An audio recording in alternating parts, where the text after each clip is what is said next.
간단하게 지금 어떤 상황인지 설명 좀 부탁드리겠습니다.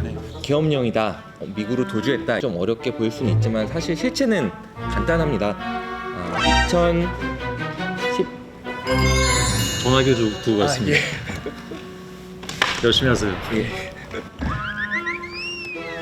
그렇습니다.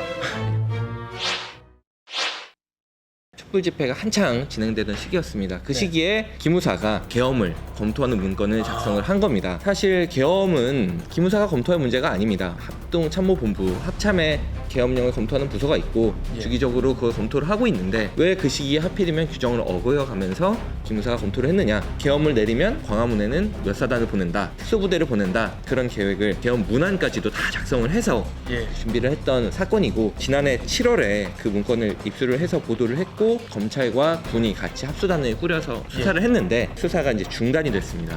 미국에 가서 확인이 안 된다. 이 사건이야말로 가장 속도를 내야 할 수사인데 검찰은 뭐 하고 있나요? 이렇게 질문을 또 주셨어요. 법무부는 지난해 10월에 여권을 무효화했다. 여권이 무효화됐기 때문에 불법 체류 신세이긴 하지만 범죄를 저지르거나 어떤 특별한 일을 하지 않는 이상은 돈이 있고 숨어있을 곳이 있고 큰 역할을 하진 또 못하는 상황이기도 합니다. 위수령과 계엄령은 뭐가 다른가요? 이렇게 또 질문을 해주셨는데, 위수령을 내릴 때는 군이 판단해서 내리는 게 아니라 그 지역의 지자체장이 지자체에 어떤 소요가 일어났거나 큰일이 있어서 군이 좀 우리를 통제하는 거 도와줬으면 좋겠다 라고 요청을 해야 이제 위수령이 발동될 수가 있는 것이거든요. 근데 계엄령은 우리나라가 진짜 위험한 상황이다, 누가 요청하지 않아도 군이 발동을 할 수가 있고요.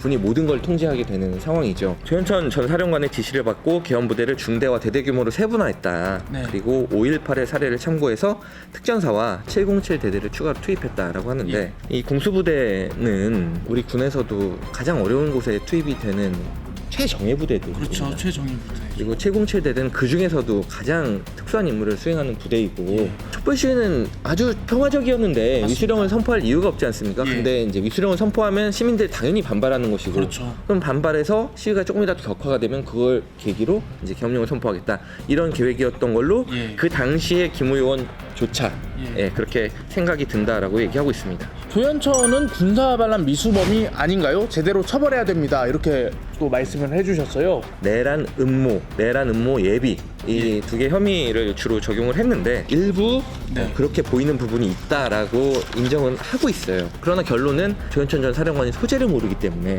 더 이상의 수사가 어렵다. 인터폴 적색 수배 해주세요 하는데 왜 인터폴에서 못 잡고 있는지. 적색 수배를 우리 경찰이 신청을 했습니다. 정치적인 문제와 좀 결부가 돼서 수배가 좀 어려운 상황이다라고 했는데, 일단은 인터폴 같은 경우에는 이제 정치적인 박해를 받고 있다라고 피의자가 주장할 경우에 그 부분에 대해서는 굉장히 엄격하게 보고 있습니다.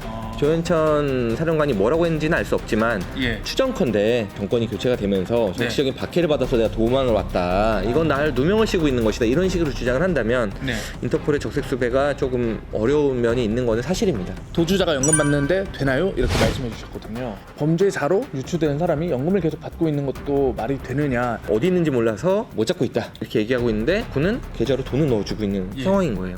국방부는 지금 법상 안 줄 근거가 없다, 그래서 우리가 늦었지만 개정령을 해서 조현천 전 사령관이 12월까지 신고를 안 하면 그 다음엔 좀 안 주도록 하겠다라고 하는데, 어쨌든 이번 달에도 다음 달에도 450만 원씩 꼬박꼬박 입금이 되고 있는 건 사실입니다. 미국에 도주했다고 하니까 그럼 우리가 좀 잡아보자, 현상금도 상당히 크게 걸었습니다.